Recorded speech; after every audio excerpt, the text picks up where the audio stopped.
कराची समेत मुल्क भर में आटे की कीमतों को पड़ लग गए और 15 दिन में फ़ी किलो आटा 45 रुपये तक महंगा हो गया। चेयरमैन होलसेल ग्रोसर्स के मुताबिक कराची में 2.5 नंबर आटा 106 और फाइन आटा 114 रुपये किलो पर पहुंच गया है, जबकि गंदम 100 रुपये किलो पर पहुंच गई है। हैदराबाद में आटे के 40 रुपये का इजाफा होने के बाद फ़ी किलो कीमत 120 रुपये हो गई है। हैदराबाद में 2 हफ्ते कबल आटे की कीमत 80 रुपये फ़ी किलो थी। घोटकी में आटे की कीमत में 20 रुपये फ़ी किलो इजाफा हुआ है और कीमत 80 रुपये बढ़कर 100 रुपये हो गई है।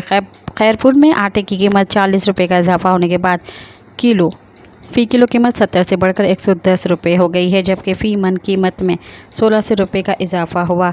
कश्मीर में 2 हफ्ते के दौरान आटे की फ़ी मन कीमत में 1950 रुपये का इजाफा हुआ है, जबकि फ़ी मन कीमत 2650 से बढ़कर 4600 रुपये हो गई है।